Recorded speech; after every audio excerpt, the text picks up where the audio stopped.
Well, hello and welcome to Insight with Political Tours, the travel company led by reporters around the world. Hopes to an end to the fighting in Lebanon seem short-lived as Hezbollah and the IDF exchange fire once again. Does Israel want to go further into Lebanon? And if not, what's stopping it? If a ceasefire does hold, where does this leave Hezbollah, Lebanon and Israel? To answer those questions, we have with us the veteran Lebanon expert and Political Tours regular Nicholas Blanford. Hello and welcome, Nick. Hello, Nick. Good to be with you. Good. Thank you so much for joining us again. Times have been pretty fraught over the last few weeks in Beirut, so we're very grateful to have your time. I know you've been very, very busy. At the moment, we have you on your mobile phone and we can see you, which is a privilege because we know that with communications in Lebanon and Beirut, the Wi-Fi signal can be a bit iffy. So if it goes wobbly, everyone will understand and Nick will switch to audio only. But for the moment, we've got him in video, which is great. Just give us an update. What's been happening in the last few days, just so people have an understanding of what's happening now, and then we'll broaden it out a bit to talk about the conflict and what's happened to Hezbollah, what's happened to Lebanon, and where the region is heading. So let's talk just about the ceasefire and the breaches of it.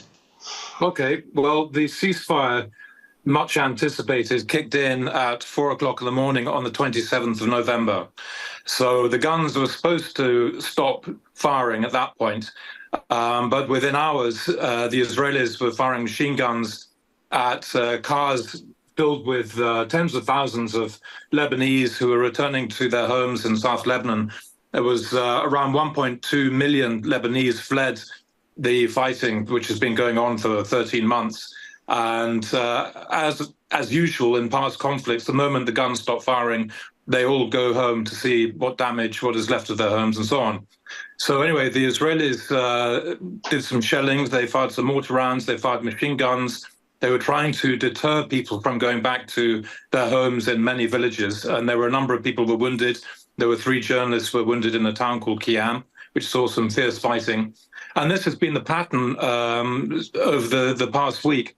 So the Israelis have staged airstrikes north of the South Lebanon border area, as far north, in fact, as the northern Bekaa Valley, right on the border with Syria, on Monday, where they wounded a Lebanese soldier up there.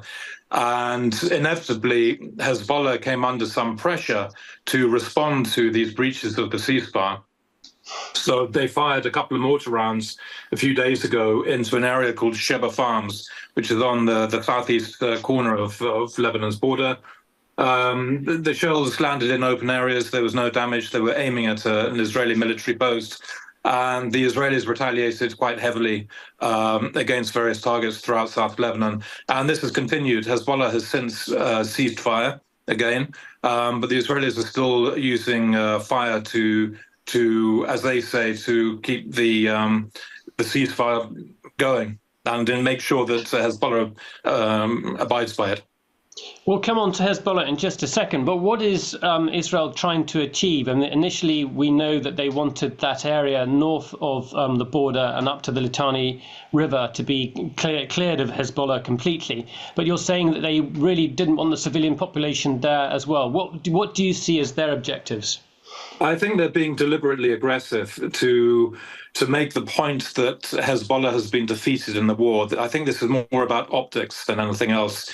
The Israeli troops are obliged under the ceasefire agreement to withdraw from Lebanese territory within 60 days of the agreement taking effect, so i.e. a week ago. And I think they will abide by that. But at the moment, they are still rootling around in South Lebanon looking for Hezbollah's military infrastructure to destroy. They found some yesterday and destroyed it. But I think they are putting pressure on Lebanon, on the Lebanese government and on Hezbollah as well, to really create this impression that you've been defeated. We defeated you, Hezbollah, and we can use force as we implement the ceasefire agreement as we see fit, and there's nothing you can do about it. And if you do something about it, we're going to strike back very hard. I think they're also playing slightly to the domestic audience in Israel, because there was some unhappiness in Israel at this agreement, mainly from the extremists in the Netanyahu government, and also from the residents of northern Israel. They felt that the ceasefire agreement was too soon. Many of them are still very reluctant to go back to their homes. You had around 60,000 people who were evacuated from their homes and have been living in central Israel for the last year or so.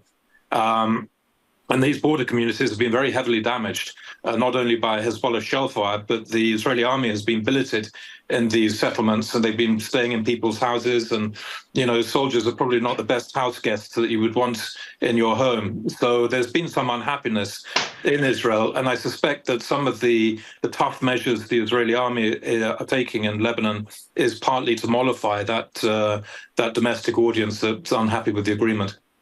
Israel Katz, the new defense minister, who has a reputation for being more hawkish than his predecessor, has made a speech to the IDF, I think it was the division that had been deployed in South Lebanon. Made a speech to them saying that it's really up to the Lebanese government to take responsibility for the border now, and that the Lebanese army should move in and take control of that area. How realistic is that? I think it's pretty realistic. There is an understanding, I think, in Lebanon now that we can't continue as before this war with Hezbollah deployed in strength in the south of Lebanon area. This current agreement is based on a UN Security Council resolution 1701, which first came into effect to end the war in 2006. But it was never really implemented properly. It was supposed to call for Hezbollah to withdraw all its forces and its weaponry and military equipment and so on from the South Lebanon border district, which they did initially, but then they gradually crept back in rather incognito initially, and then more recently, in recent years, they've been quite visible in the border district, even setting up firing ranges and things like that. The Lebanese army did deploy after 2006 into the border district, but the Lebanese army is under huge strains at the moment because of the economic problems in the country, the collapse of the currency and so on. And also the Israelis were breaching the 1701 by staging daily overflights with drones and jets. So now there's a kind of, right, it didn't work the first time, this time we've got to make it work. So the army is currently deploying, the Lebanese army is currently deploying into the border district in the south. They intend to recruit a total of 10,000 troops, which will then be deployed permanently in South Lebanon. Hezbollah has agreed to abide by this ceasefire agreement, and I think they will, in terms, for now at any rate. So they will remove their weaponry and any removable military equipment out of the border district, take it further north. The fighters themselves are going to stay in South Lebanon because they simply live in the villages. That's where their homes are, their jobs are down there, they have families. So it's impossible to ask them to physically move. It's not like a regular army with a barracks, and you can relocate from one barracks to another. And I think there will be cooperation on this, but on the longer term, it depends, because this ceasefire agreement also calls for the Lebanese army to be deployed along the land border with Syria throughout the country to prevent the transfer of weapons coming from Iran via Iraq, via Syria, and into Lebanon and into to Hezbollah. Now, if Hezbollah is still determined to re-equip, rearm, rebuild after this conflict, that could potentially place it at odds with the Lebanese army, which is charged with preventing these weapons from coming in. So that, I think, is going to be the thorny part. I think there's going to be consensus agreement, cooperation when it comes to the South Lebanon border district, but it may be more difficult when you look at the country as a whole. Well, then let's take a step back a bit and then look at the damage that has been done to Hezbollah. From my point of view, and I remember our discussions that we've had with you over many years, Hezbollah seemed to be the sort of a significant force, a force that Israel was reluctant to deal with for fear of having an almighty conflict in which missiles would be flying into Tel Aviv, missiles would be flying to Haifa, and Israel would be as much ablaze as Lebanon has. That hasn't happened. That didn't happen, and it really does seem as though Israel has thoroughly defeated Hezbollah. Well, I think it's much more complicated than that, because this was a war that Hezbollah didn't want to fight in the first place. They made some strategic blunders at the beginning of this process. So if we go back to October of 2023, Hamas launched its devastating assault on the communities around Gaza on October the 7th. The next day, Hezbollah joined in by staging some attacks against Israeli troops in this Sheba Farms area. And they dedicated it to the Palestinians and to Hamas. And there followed from that a daily tit-for-tat attacks by Hezbollah against Israeli military border positions, usually using anti-tank missiles or small arms. And the Israelis would shell back. So it continued to simmer. It was at a low level. And forgive me for interjecting, but that was a continuation of a previous situation, because there had already been tit for tat with commanders being struck in Syria, the odd missile coming across the border from Lebanon. So it fitted with the previous pattern. Well, this was more than the previous pattern. The previous pattern was very sporadic. In fact, the Lebanon-Israel border has enjoyed its longest period of calm, 17 years of calm between 2006 and October of last year. But these were daily actions now that Hezbollah was taking. And it was very clear. They said this is a support front. This is to put pressure on the Israeli military, perhaps divert some of their forces from Gaza to northern Israel, to the Lebanon border.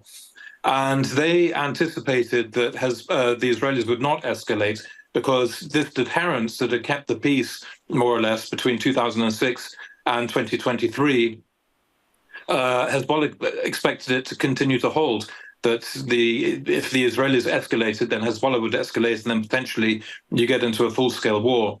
Now, the strategic blunder that Hezbollah made, and this is down to hubris, I think, is that they connected this support front along the Lebanon-Israel border to the phase of the war in Gaza. And they basically said, we are not going to stop our support front until the war ends in Gaza. So by declaring that, and repeatedly declaring that, they'd effectively handed the decision-making process over to Hamas and to the Israelis. And I think that, in retrospect, Hezbollah's leadership expected this war in Gaza to last a few weeks, maybe a month, maybe 2 months, but certainly not 13 months and counting. And I think at the beginning of this year, it was dawning on Hezbollah that this was getting a little bit out of hand. The Israelis did start to escalate, and crucially, and which no one had really considered this before, crucially, the Israelis had thoroughly penetrated Hezbollah intelligence networks. And this allowed the Israelis to track down senior field commanders and kill them. And I remember one guy called Wissam Tawil, who's a senior figure in the Hezbollah's elite Radwan brigade. And he was killed on January the 8th. He's one of the first of the senior field commanders to die. And I have a friend who knew this guy well, and he told me this guy was killed outside his home in a roadside bomb attack. And my friend told me this guy was Wissam Tawil. He hadn't been home for 6 months. He never carried a cell phone, and he swapped cars multiple times a day, yet the Israelis were still able to find him. And he wasn't the only one. They continued for the first 6 months of the year. They continued this drip, drip, drip of assassinations of senior guys. And this was having a real problem within the ranks of Hezbollah, because they couldn't figure out how the Israelis were finding them, whether using technological means, whether collaborators inside Hezbollah. So this had an effect on morale. And there was a second problem as well, is that the cadres, the guys who were doing the fighting, were not being permitted to use the good stuff, the really heavy weaponry, the kind of weaponry that could inflict real pain on the Israelis. Instead, they were using legacy systems, old unguided rockets that would put a hole in the road, and that's about it. And the reason for that is that Iran did not want Hezbollah to get engaged in an ever-escalating conflict that could spill into a major war, all for the sake of Hamas in Gaza. The Iranians have invested all this money in Hezbollah over the years to serve as a deterrence in case somebody one day decides to go and attack Iran's nuclear facilities. So they didn't want to see their primary assets get wasted in a pointless war with Israel. So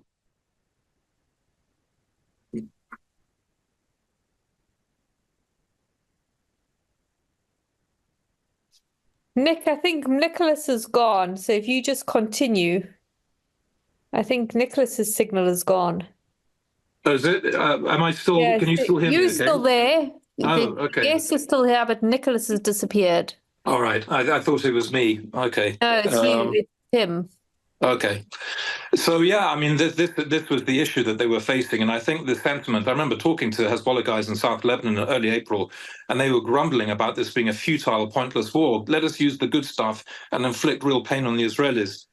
And I think that did that sentiment moved up the chain to the leadership, and from mid-April they did begin to escalate. So their attacks went deeper into Israel. They expanded their target set. They started using suicide drones much more frequently. And this really led to a steady escalation, which culminated in the what we've seen since mid-September with these thousands of pages of walkie-talkies exploding and decimating the Hezbollah's ranks. And then suddenly, within the space of 2 weeks, almost the entire leadership of Hezbollah were killed off. And then we had Israeli troops on the ground in South Lebanon and so on. Now, in terms of material loss, we don't know. The Israelis came up with all kinds of figures during the conflict, saying at one point they thought only 20% of Hezbollah's rocket arsenal remained, but we don't know that. We don't know how many rockets and missiles Hezbollah had in the first place. We don't know how many fighters they have. The estimates are around 4,000 or 5,000 have been killed over the last year, most of them in the last month and a half or 2 months. But again, we don't really know. So, this is going to be a kind of a long-term. I think we'll get a clearer idea over the longer term about exactly how much physical damage has been done. But there's also the issue of their kind of standing in Lebanon, because they've dragged Lebanon into a devastating war, a war that nobody wanted, including its Shia constituency, its Shia Muslim support base. So they're going to have to deal with that as well now. Have we still lost Nick? No, I'm here. Apologies, It's not Lebanon's got the communication problems. It's I think it's my computer or our computer connection here, which is terrible. So let's sort of come back to that. I mean, there's a question about how much, if they did keep things back, and whether Iran was behind that. But let's save that question for a few minutes. I do want to encourage everyone watching to put their own questions down. So just put your if you see the Q&A box on Zoom, write your question in there, and then Karen can promote you, so you can put your question directly to Nick. If you can't figure that out, just press the red hand, and that way we'll promote you, and you can ask a question to Nick as well. So you've given some kind of assessment of the damage to Hezbollah. What about the damage in Lebanon? I mean, Dahiyeh was hit hard. What else was hit hard? What's the suffering of the Lebanese people in this? Well, the people who suffered, of course, are the people of South Lebanon and the southern suburbs of Beirut and parts of the northern Bekaa Valley. So these are the three main areas of where the Shias have populated, live in the country. And of course, these are sources of support for Hezbollah, and Hezbollah has a presence in these three areas. So South Lebanon has been very badly hit, particularly the border villages, to the extent that the Israelis, when they came into Lebanon at the beginning of October, and they would move into these border villages, and they would find Hezbollah infrastructure, tunnels, bunkers, and so on, and they would blow them up. But they also blew up neighborhoods, entire neighborhoods, huge explosions, which gave rise to a view that the Israelis were deliberately trying to, if you like, rubbleize all the border villages to make it difficult for people to come back. Now, the damage is enormous, but it's not a systematic process of going from one village to another and simply turning it all into rubble. They haven't done that, although they are still, in fact, destroying houses even now in this ceasefire period. I think the World Bank has estimated something like $8 billion worth of damage. A lot of it is in the southern suburbs of Beirut, which was devastated in the 2006 war. It was all rebuilt quite quickly, but now they're starting from scratch all over again. The one redeeming factor, I guess, in all this is that although it looked like a full-scale war, it wasn't, because neither side was deliberately targeting each other's infrastructure. So, for example, in the 2006 war, Beirut Airport was among the first targets. The runways were craters on the very first day. But Beirut Airport continued to operate during the course of the war, even though the only airline flying in and out was Lebanon's national carrier, Middle East Airlines. By the same time, I mean, there was infrastructure damage on a collateral basis, of course, but the Israelis didn't go for the airport, they didn't go for the seaports, they didn't go for bridges and roads and so on. And by the same token, Hezbollah didn't deliberately target Israel's infrastructure in the north. You know, Haifa, for example, which is Israel's third largest city on the coast, has a huge port there. They have chemical facilities and all kinds of things, but it was spared. So this was not a full-scale war, because, again, the Iranians didn't want Hezbollah to use all its assets and turn it into a full-scale war, which would have degraded Hezbollah that much further. So the damage is immense, and the question now is who's going to pay for it all. The Iranians have signaled that they will bring in a lot of cash to help pay. But in 2006, you had Gulf countries, particularly the UAE, Saudi Arabia, and Qatar, and they stepped in and sponsored the reconstruction of various villages and towns in South Lebanon. But it's going to be very difficult to persuade Gulf countries to come back in and repeat this process. That reinforces the point that really Hezbollah is an arm of Iranian defense for Iran's interests rather than Lebanon's interests. Let's take a few questions now. So let's go to Carl Sachs, and then we'll come to Hookie Walker. Carl Sachs, go ahead. Hi Nick. Hi Karen. Hi guys. I'm based in I'm in Tel Aviv at the moment. The perception here in Israel is the Lebanese army hasn't got any hope at all of controlling Hezbollah, and this is all a bit like deja vu of the 1701 resolution from 2006.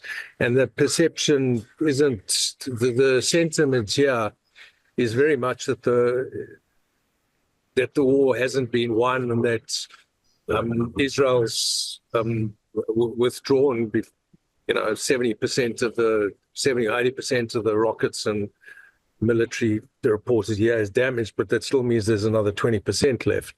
And whilst Hezbollah's been very forthright about it, that the deal wasn't with Hezbollah, it's very much with the Lebanese government, and the perception here is that, well, Hezbollah still wants to fight and still wants to drive Israel out of the area. My question to you is what Nicholas, what makes you think that it's going to be any different this time with the Lebanese army in control compared to what's gone on in the last 18 years?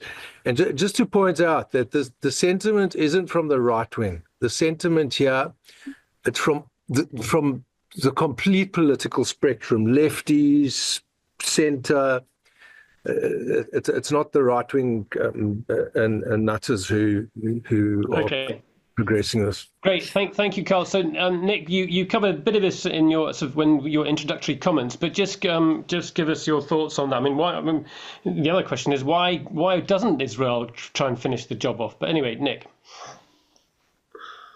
Well, it's going to be difficult, of course, and I think there's a better chance of it working this time round than in 2006.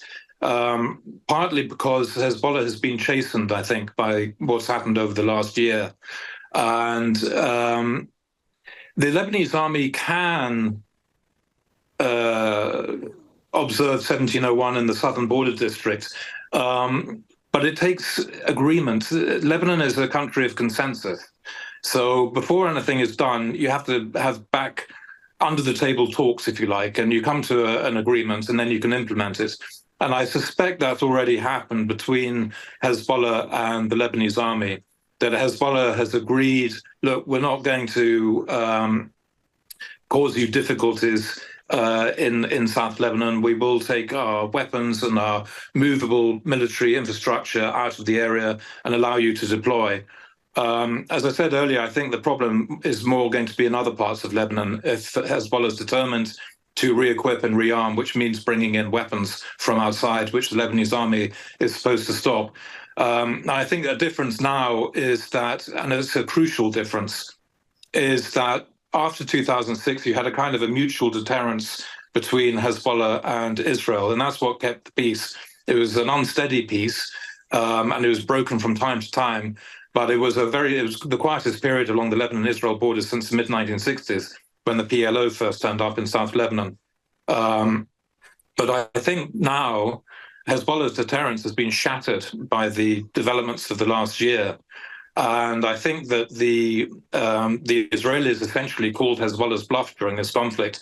I mean, I think they deduced maybe in August that Hezbollah and the Iranians really did not want to get into a full-scale shooting war, and the Israelis could take advantage of that. And they did, with the walkie-talkie pager explosions, decapitating the leadership, coming in on the ground, and so on.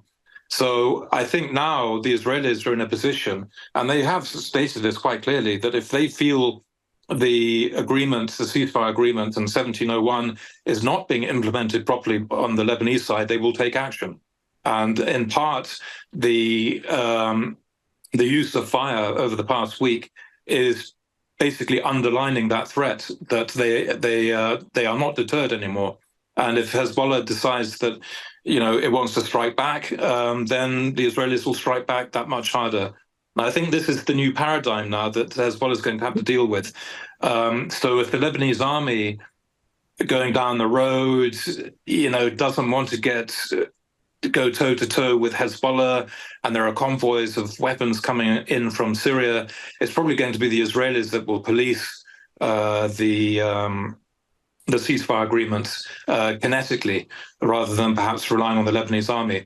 But we'll have to see going forward how determined. I mean, if you look at this from a broader perspective, the reason why the Iranians built what they call an axis of resistance, which is all these various groups dotted around the region, Hezbollah being the primary one, but Hamas, Palestinian Islamic Jihad, the Houthis in Yemen, numerous groups in Syria backed by the Iranians, all the various Hashd al-Shabi groups in Iraq and others.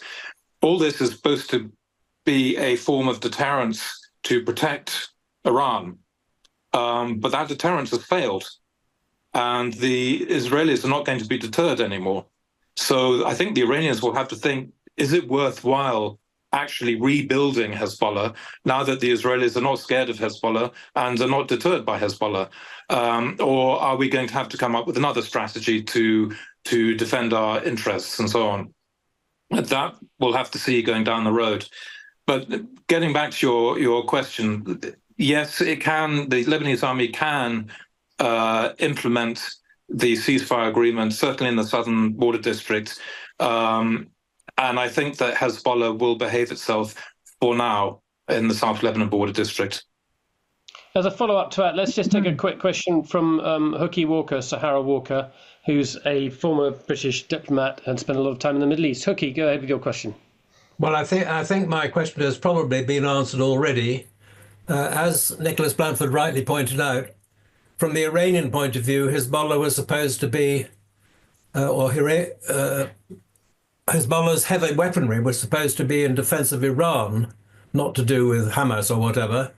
Can we be confident that the Israelis have dealt with that heavy weaponry, or has Hezbollah still got something in reserve in the interest of Iran?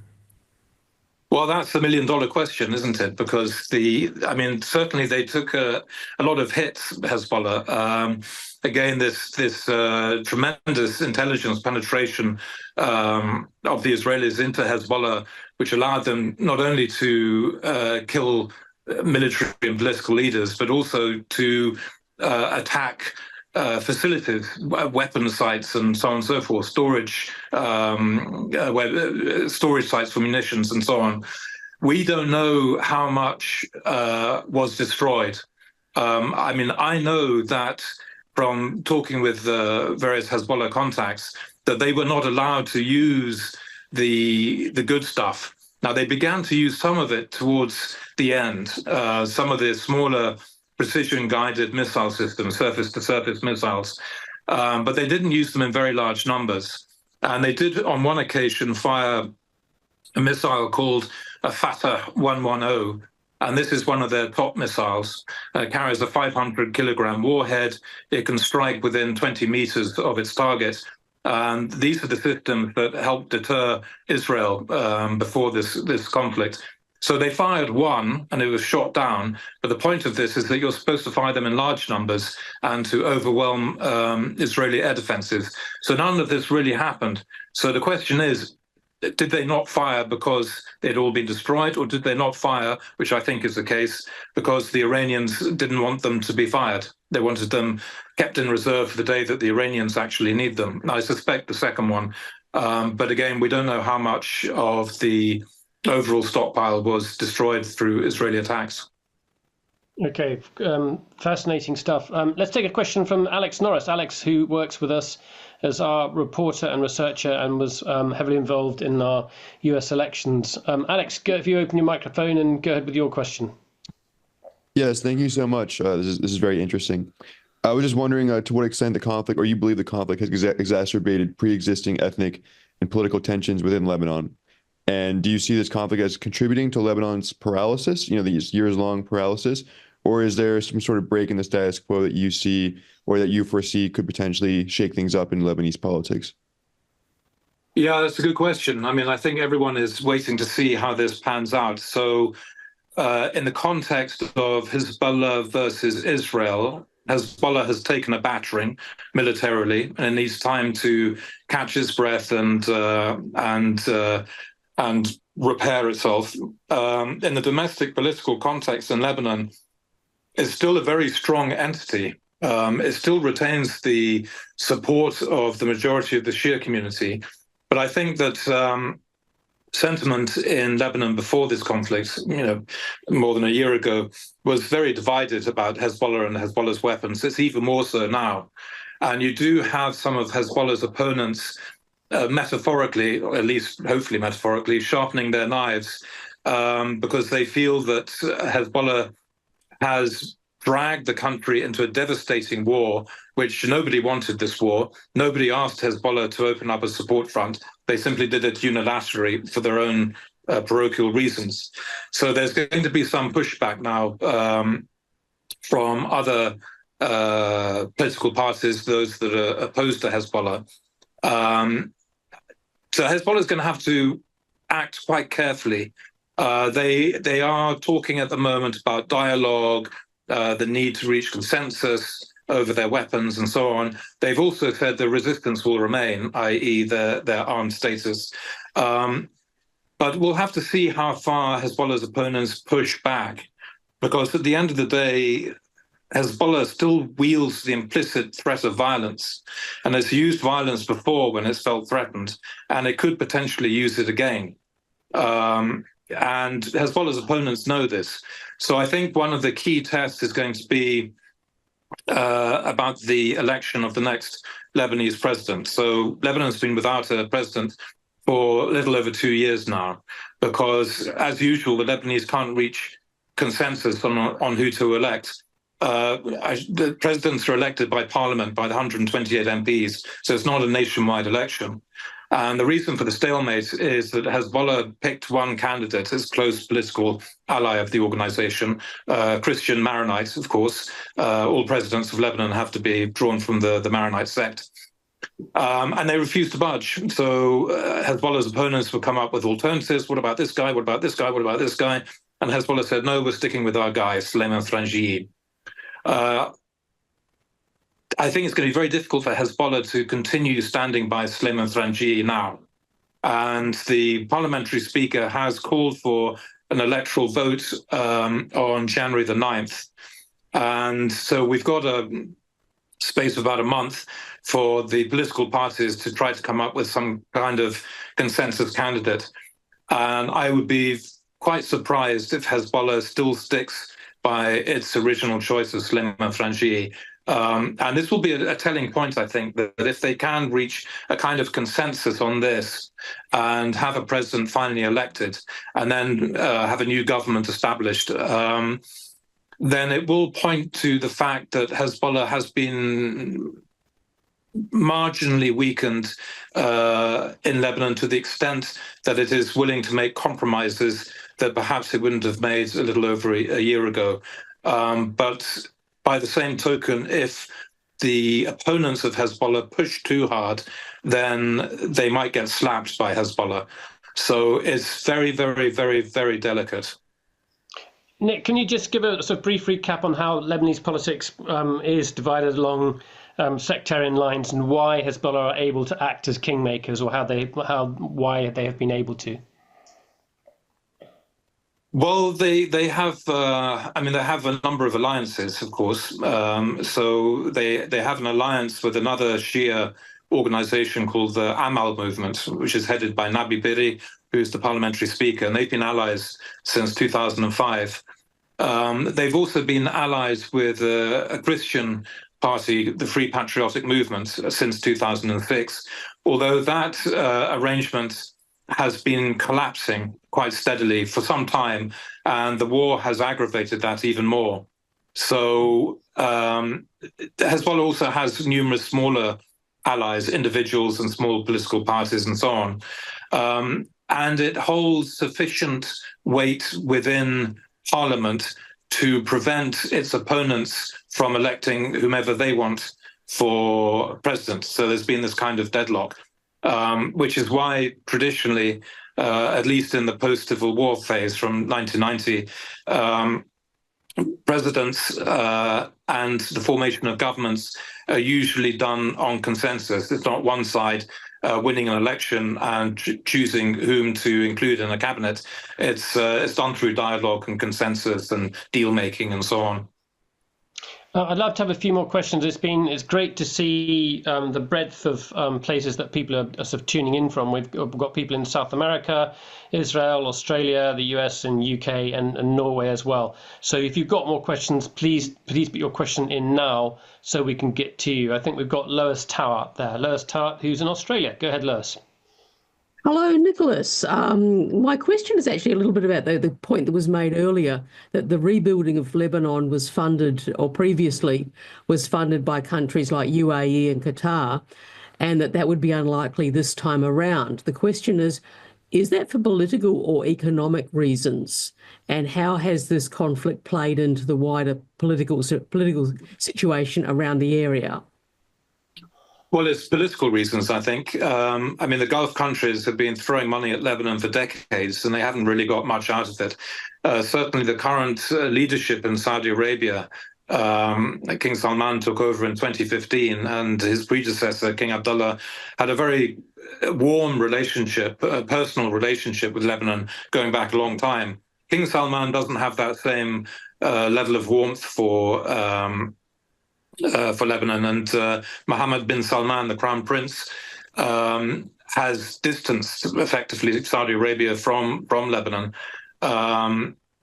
and there aren't really any signs that the Saudis are interested in reinvesting in Lebanon, whether it's to help pay for the reconstruction of the villages in South Lebanon and the southern suburbs, Beirut, and so on, or to reinvest politically. The Sunni community here, which the Saudis traditionally championed, is kind of leaderless at the moment. So we had a guy, Saad Hariri, who is the head of the main Sunni movement here, known as the Future Movement. He retired from politics, 2 years ago? And since then, the Sunni community has been largely leaderless and a bit aimless and rudderless. And the Saudis have shown no interest in reinvesting to change that. Similarly, I think it's going to be difficult for other countries, Qatar, UAE, Kuwait, who have plenty of cash, to get involved. I mean, you might be able to persuade Qatar to spend a bit of money in Lebanon, if the Americans asked nicely, perhaps. But it is going to be a problem, I think, trying to find the funds to pay for the reconstruction. And even if you look at the West and international lending agencies, the World Bank, IMF, the EU, and so on, any money that they hand to the Lebanese is going to come with some pretty tough conditions. And we already had a situation from 2.5 years ago. The IMF, I think it was the IMF or the World Bank, pledged $3 billion to Lebanon to help rebuild the shattered infrastructure. But it came with 8 pretty tough conditions on fiscal and economic reforms. The Lebanese government has enacted 1, maybe 2 of those 8 conditions, and as a consequence, the $3 billion is still in the United States. And this could well happen again. The EU say, yes, we'll give you some money for reconstruction, but it comes on X, Y, Z conditions. And the problem is that the Lebanese political elite here, they can't bring in these kind of reforms, fiscal, structural reforms, economic reforms, political reforms, because if they did, they would effectively be reforming themselves out of business. And this is why we've had this stagnation for, 5 years now, the economic collapse of Lebanon in the autumn of 2019. And the successive governments since then have done almost nothing, really, to try and lift Lebanon out of this economic morass. So it's hard to see who's really going to step in. And that's really because politics is a form of patronage, a sort of sectarian form of patronage, where parties have religious or sectarian allegiance, and you give money to the people that are loyal to you. And if you were to implement those economic reforms, that system would have to go. Yes, exactly. So you have various funds. I mean, there's always been fights over who's going to get which ministries, when a government's being formed, with a focus being on those ministries that have cash. So telecoms and energy and so on and so forth, which are very often used as cash cows by politicians, and they'll quite simply loot the ministries or various funds, state-run funds, and they use the money to feed the patronage networks. And this is the way it's always been, particularly since the end of the Civil War. And that is a system that's going to be very hard to remove. Let's talk briefly about Syria. We've got a question from Maureen O'Mara. Have we got Maureen up there? If we haven't got her online, I will ask her question for it. What's the impact of the war in Syria? But let's just talk about the war in Syria anyway, briefly about what's happened in Aleppo, and then what impact that has on Lebanon too.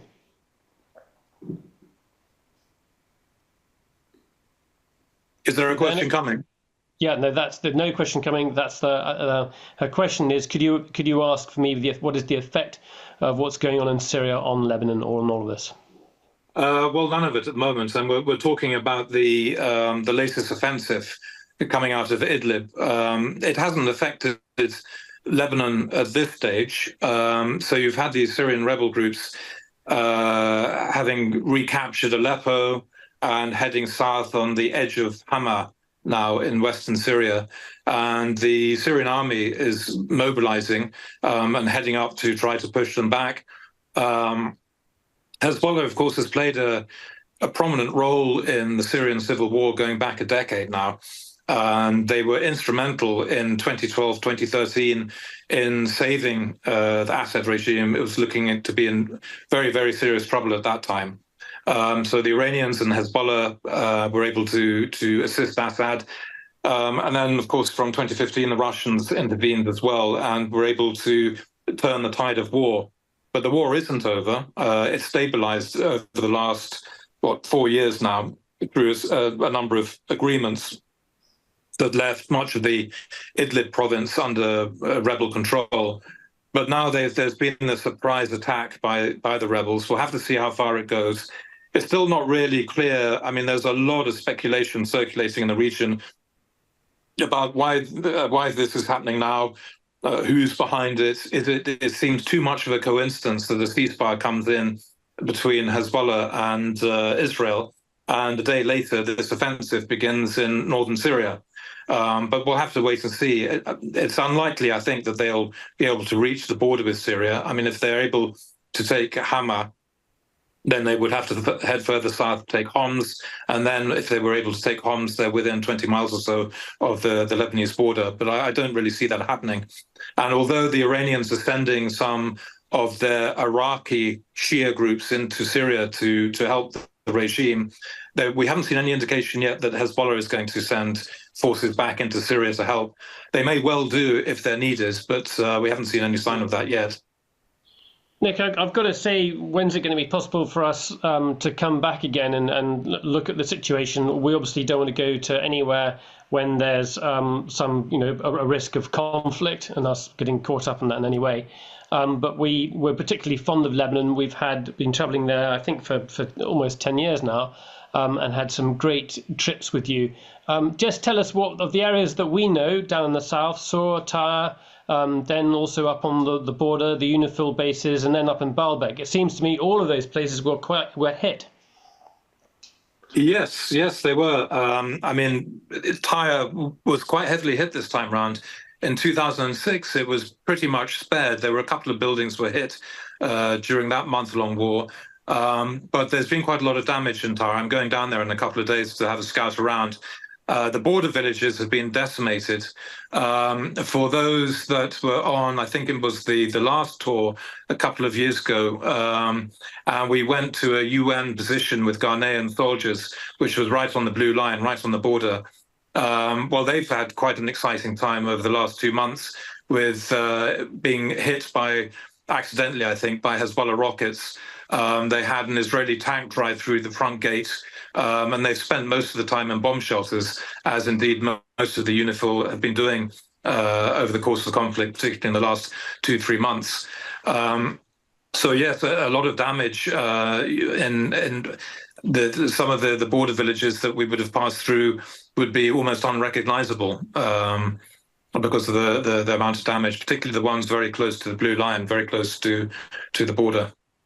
Yeah, and even Baalbek as well, quite close to those ruins. I mean, the ruins, basically they're not really ruins. They're the remains of the Roman temple there, which is almost parts of it 2,000 years old.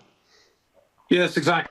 So there were concerns about damage because obviously the Israelis were dropping huge bombs on some of the facilities up there, and some of them were very close to the temples in Baalbek. And there was a concern that there could be some collateral damage, even just from the reverberations of these explosions, sort of shaking the stone columns. That doesn't seem to have happened, fortunately, but it was certainly a concern, yeah. Yeah, well, it's been fascinating talking to you. I do want everyone to stay with us because we're going to talk about next year's tours, and we've got a packed schedule. We would love to be back in Lebanon, and we're just going to keep in close touch with you. If there's an opportunity to go there, even with a small group of people, we're certainly interested in doing it. But for the moment, it's certainly while there's a risk of conflict in Beirut and elsewhere, it's certainly off our list, but we want to come back as soon as possible. Nick, thank you very much indeed for your time. Thank you, Nick. Enjoyed it as always.